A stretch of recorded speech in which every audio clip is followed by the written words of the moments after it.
Welcome to SatNuts, the podcast. I'm your host, Drew Klein, VP of CCOM Satellite Systems. What is a SatNut? SatNuts are the shrewd, engaging characters from the space and SATCOM business. Yes, they do exist.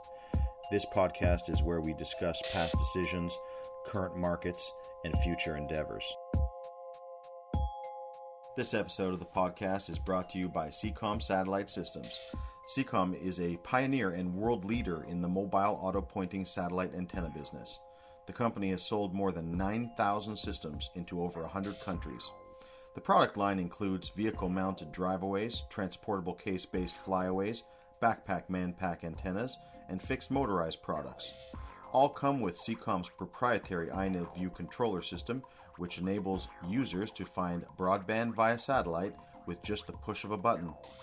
CCOM is also in late-stage development, partnered with the University of Waterloo, of a revolutionary Ka-band electronically steerable phased array antenna technology that has the potential to forever change the antenna business. The company is publicly traded on the Canadian Venture Exchange under the symbol CMI and on the US OTC under the symbol CYSNF. Visit the website at www.c-comsat.com. That's www.c-comsat.com. It's SatNuts episode 00005. And what else is there to do when locked in a vacancy but talk to awesome people? Maybe drink some bourbon while talking to awesome people? Recorded this episode May 8th, 2020, sober, with a very interesting gentleman by the name of Charles Nahabedian. Yeah, I said it right. Charles has spent his more than 50-year career as a veteran in radio communications, in entrepreneurship, and in higher education. He was an adjunct professor for a decade at Fairleigh Dickinson University and was one of the key engineers involved in one of the first cordless phone technologies. Charlie's new project is called VideoKall, that's with a K, video K-A-L-L, and their solution is called CLINICSTOP. CLINICSTOP is a specialized unmanned medical kiosk which contains a patented medical chair where the patient can do multiple vital tests without the need for an on-site doctor or nurse. The results are sent to a remote doctor, nurse, or specialist who the patient can then speak to via video conference from anywhere in the world, even in the remote locations where no terrestrial infrastructure exists. I love this technology. I love its possibilities for both the satellite community and for the medical community. If SATCOM and medicine made sweet love, this platform would be their baby. It's telemedicine in full effect. Take the kiosk by vehicle anywhere, boom, you've got a mobile doctor's office. Place the kiosk at high traffic locations like supermarkets or truck stops or retirement homes or drugstores, and boom, you've got an unmanned walk-in clinic. Amazing technology, huge potential, especially during a global pandemic and when we are desperately still trying to provide medical care to the billions who live without it. I'll let Charlie tell you the whole story. Please welcome Charles Nahabedian from VideoKall. Charlie, let's get right into it. You come from a very blue-collar background. Your father was a immigrant from Armenia, and you're a first-generation American. Yeah, my dad had 4 sons. One day he came home and he said, I don't understand. I got 4 sons and none of them want to go into the dry cleaning business. And I was a smart ass back then. And I said, Dad, you've come home every day since I was a kid and told us what a lousy business it is. We've been listening to you. But to his credit, as an immigrant, with a 6th grade education, came to this country, learned the language, and built a business that supported a family of 8 children. He indeed wanted his children not to have to have struggled as much as he did. And so that was his goal.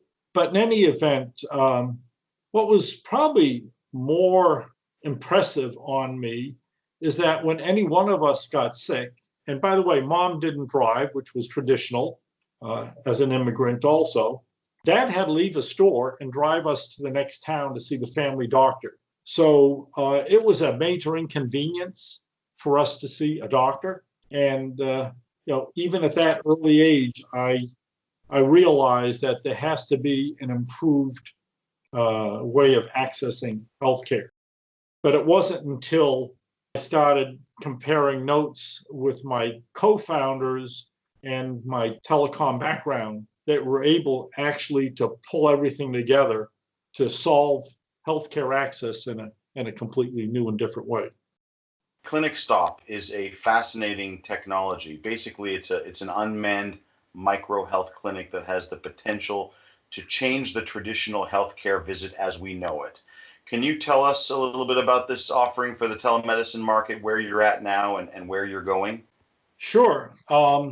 We're ready to take orders for what we call our smart medical chair, which is primarily the instruments that are in our cabin, our enclosed cabin. And a remote medical person can indeed screen, monitor, and do a physical exam workup of that patient for diagnosis and hopefully immediate treatment. We got our first letter of interest is from a company called Welltower, which is a $4 billion real estate investment trust that owns 1,400 senior living and senior assisted living locations. And so our first trial will be in either the community I'm living in or one of its sister locations in the greater DC area. Second trial will probably be with a national supermarket chain that's anxious to put them in their 400 locations where they have pharmacies so they can compete better with mini clinics. And then we have a truck manufacturer that wants to sponsor units at truck stops where truckers have bad health and bad schedules. And recently we've had inquiries from Indian reservations because of the inadequate health access across reservations and the high incidence of COVID-19 right now. So there are a variety of market segments that are inadequately being addressed by manned clinics. And so we offer a really good solution for those locations. We are taking orders on the cabin, which is a fully enclosed unit with all those instruments, plus supplemental systems so that it can operate completely unattended. The patient goes in on their own, gets the exam, and walks out with a prescription. There are some medicines that you can't prescribe safely if you don't have a good understanding of their blood pressure, their heartbeat, their oxygen level, whether they have congestion in their lungs or not. They'll give you an antibiotic, and that may not be the right antibiotic or the right medicine. So how does the price of this solution compare with other forms of healthcare and other forms of telemedicine that are actively being pursued today? What's most popular today, especially because of the COVID-19 virus, is telehealth in general, and in particular, the virtual exams that you can do from your PC or your smartphone or even a telephone. Those are not necessarily on-demand services, and the cost of our service would be a little bit higher than them, but not much. The difference is we have a full set of instruments, so the first visit, the patient gets a complete examination and a much better accurate diagnosis. The other form in the marketplace is the mini clinic, and we provide a somewhat comparable service to that. But instead of having the nurse practitioner in the clinic, our nurse practitioners or doctors are tens or hundreds of miles away. But our service is less expensive, and because of a lower cost structure, we expect that we'll have many more locations of our unit than there are mini clinics. Is the smarts of your product really in the chair, or is it somewhere in the kiosk, or the combination of the two? The smarts are basically end to end. we've got a fully integrated end-to-end solution with a single software architecture. So our software platform controls the mobile app the patient may have, the check-in terminal outside the clinic, all of the equipment in the cabin, which includes the medical devices and the video phone. It controls the telecommunications, and it controls the software to control the cabin, what's going on inside it, and monitoring directly the measurements from those instruments. Can you explain how you're using the CLINICSTOP with satellite technology? Sure. Satellite is very critical to our deployment for several reasons. Number one, we believe we can get more consistent performance from the satellite link compared to internet services. It also gives us the reach to get into rural areas, which generally need better healthcare access. And thirdly, it gives us a lower cost structure for early deployment, so that where we need to add or move cabins or other patient devices like our smart chair, we can provide the connectivity more easily. With the current COVID crisis happening, with a huge demand and burden being placed on the health business, do you see a big demand coming for the smart medical chair and the microclinic?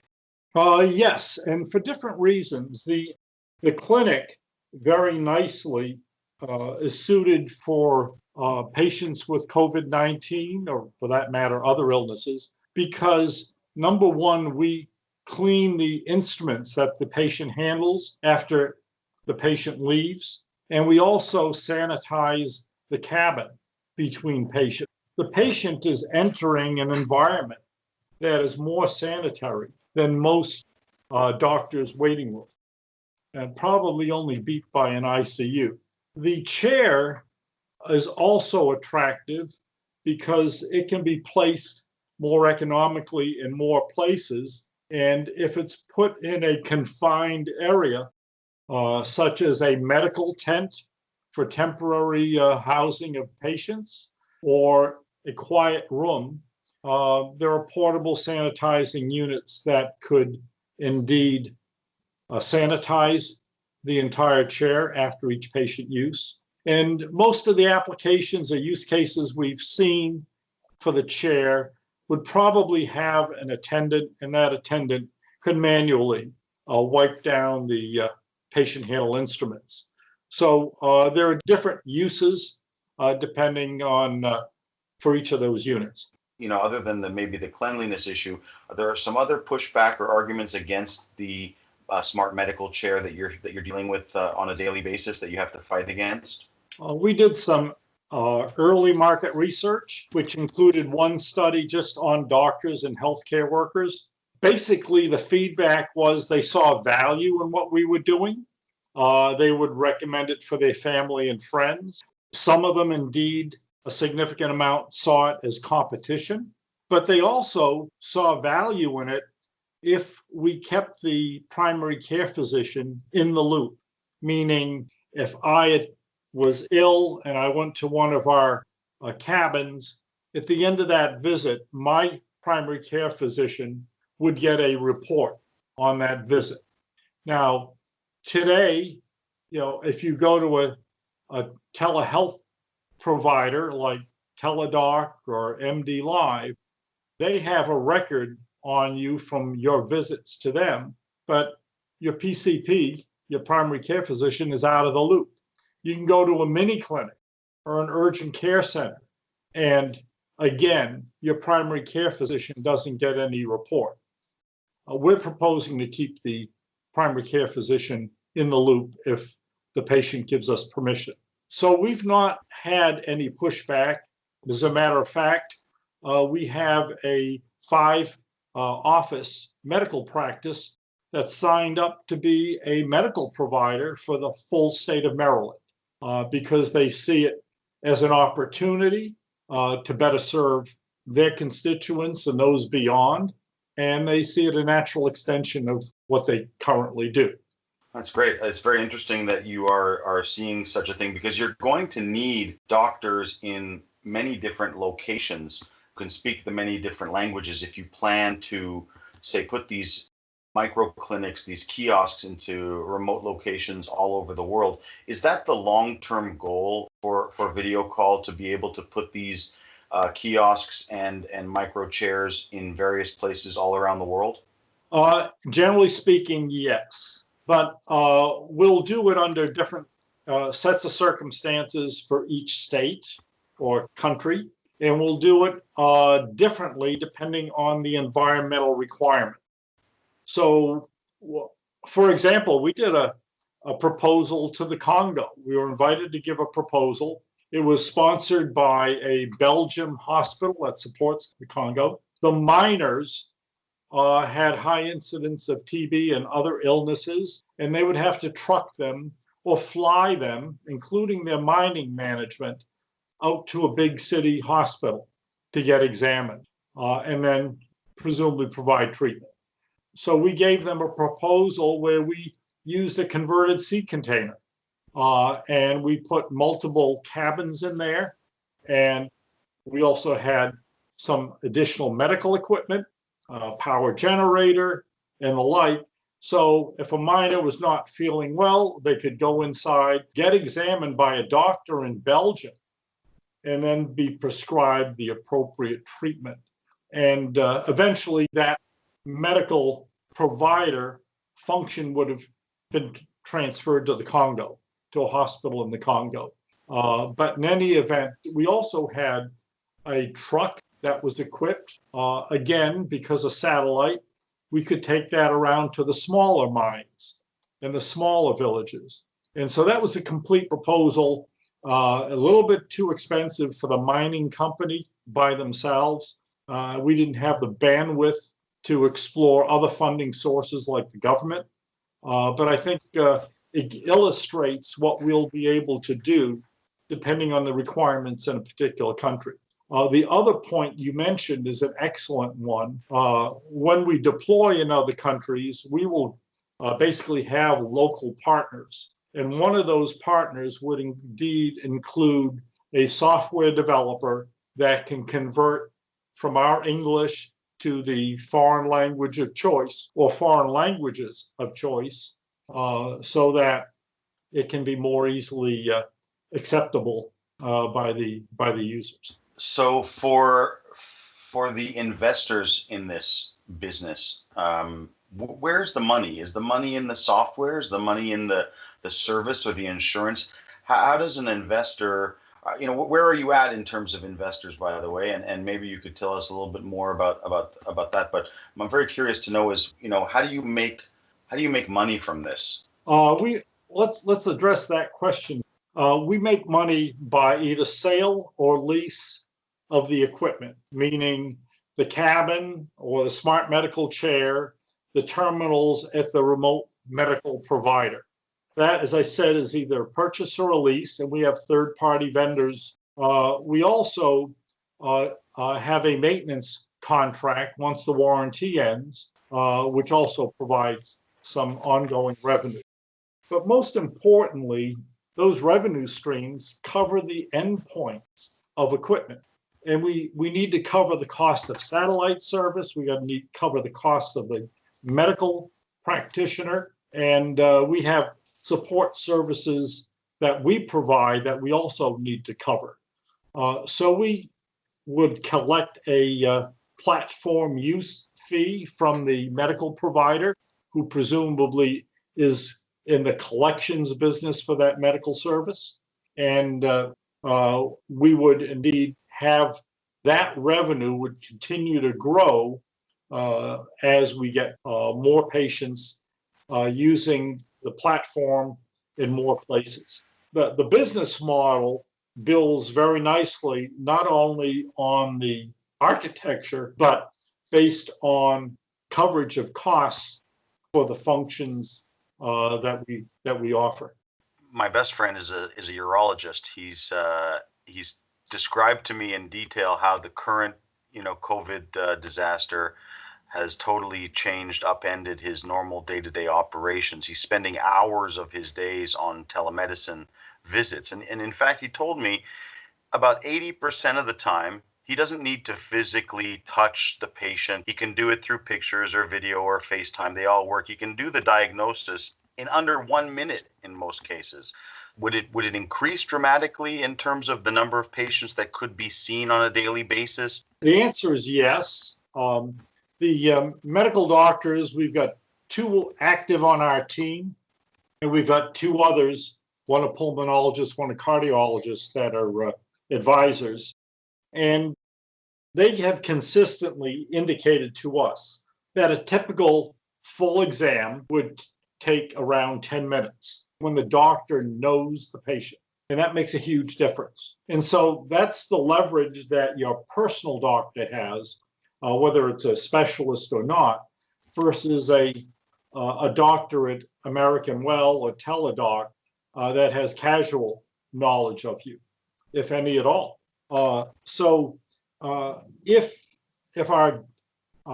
we pull records of that patient before the visit, so that our medical people can see your past history and your current situation, they have almost the same familiarity as your personal doctor.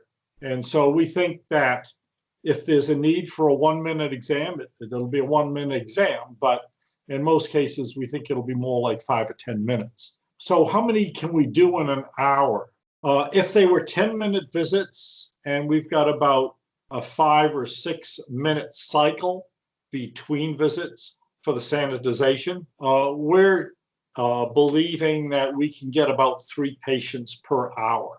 Now, it's possible if one of those visits is more like 5 minutes, we could get four visits in that hour. But in any event, on an 8-hour day, that would be, somewhere between 24 and 32 visits. CVS is experiencing around 11 patients per day on average across all their clinics, averaged over a year. They've got 1,200 mini clinics out there out of their almost 10,000 stores. They can't afford to put manned clinics in more locations because it would be more uneconomical than the current ones are. We believe, number one, there's a great opportunity for placement of our units, but more importantly, because we have a lower cost structure, we can provide a lower price service than those, and we'll have enough capacity to meet the demand in terms of patients per hour or patients per day. You are a U.S. Army veteran, correct? Yes. Vietnam was support and maintenance of a tropospheric scatter communication system, clearly radio, and we had something like 20 radio sites across South Vietnam. I got to visit every one of them at least once, and I elected to go into ROTC and get a commission and serve. I could have gotten a medical waiver, but I talked the doctor out of it because I wanted to serve. And so that was a very good experience in terms of exposure to tropospheric scatter systems and an opportunity to exercise leadership. When I got back, I was assigned to the electronic warfare lab and had the opportunity to do some very inventive work to develop a very accurate radio direction finding systems so that we could sniff out enemy transmitters through triangulation, and made a good contribution there, which again was experience in the radio business. And when I decided to go out to the commercial world to get my first job, I was a natural fit in something called the mobile telephone department at Bell Labs, where my teams invented the first cordless phone, where another one of my teams did the coin telephones on the high-speed train between New York and Washington. which was early pre-cellular, but was based on the cellular concept. And then I worked on early cellular work in a lot of other telecom systems. So the experience in the Army was good for my leadership opportunity development, and it was excellent for giving me a more solid background in the whole radio engineering space. So about 2 years ago, I wrote a white paper. It was called "The Case for a Global Telemedicine Vehicle Network," basically bringing doctors' offices on wheels, connecting patients to specialists, doctors, nurses, anywhere, anytime. I intimated if you built 200,000 mobile clinics to serve half the world at a cost of under 2% of annual global healthcare expenditures, you could serve 3.5 billion people, basically all the people who have no access to basic primary healthcare. And most of those are the same people who have no access to basic communications, that lack the internet.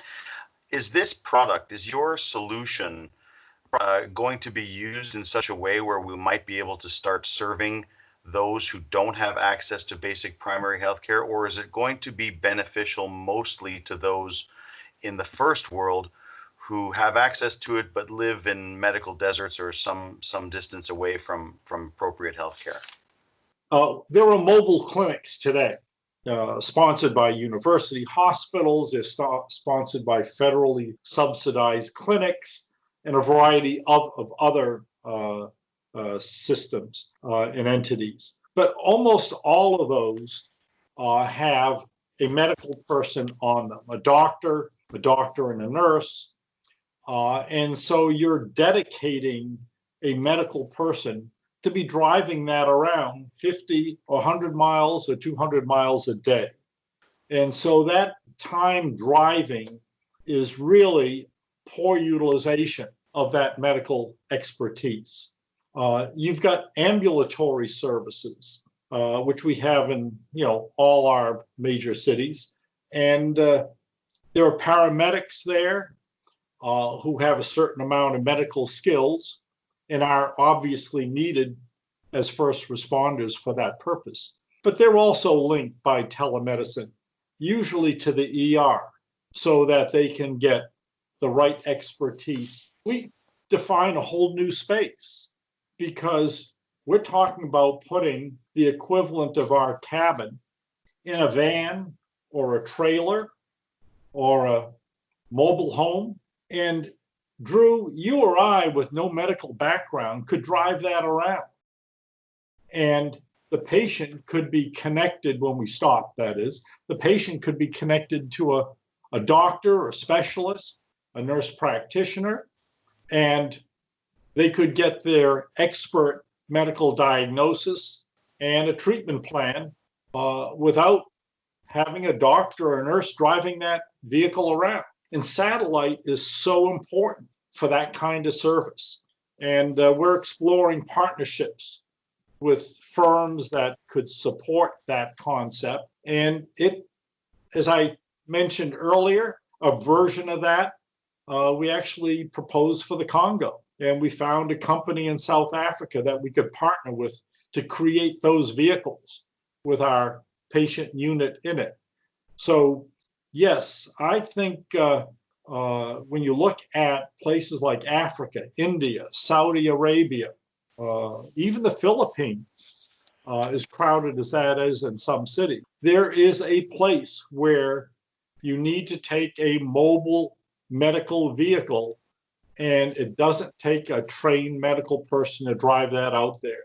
And so, yes, I think we could do a lot to improve the health of the world's rural population by partnering properly and being open to meeting the need out there.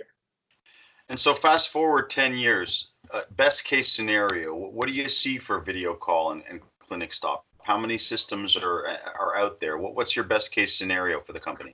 Well, I'd like to say that we've projected for the world, but I have to honestly say we have not. We see within the United States up to 30,000 locations in 10 years. And that is probably only 10% of the addressable market. So that would be quite an achievement, in my opinion. That's compared to 1,200 mini clinics today. Maybe, was it 6,000 or 9,000 urgent care centers? So we're talking about, our patient units being in a lot more places than all of those combined. This podcast is brought to you by VideoKall. VideoKall has developed the first known telediagnosis platform for hospitals, and the company is committed to offering outstanding healthcare by facilitating remote physical exams in a patented unmanned medical microclinic. VideoKall's CLINICSTOP platform is comprised of mobile apps for consumers to locate the nearest microclinic, an on-site medical cabin, diagnostic devices operated by a remote medical staff, as well as a robust technology network with ubiquitous connectivity, call center management, and data integration with electronic records. VideoKall's solution provides a more profitable revenue stream for hospitals and host participants. Conveniently located point-of-service units will reduce patient drive times, wait times for appointments at doctor's offices, urgent care centers, and ERs. The platform directly reduces the cost of quality outpatient services for patients with seasonal and chronic diseases, wherever they live, work, travel, and/or shop. For remote healthcare anywhere and anytime, VideoKall is the better solution for hospitals and consumers. Visit the website at www.videokall.com.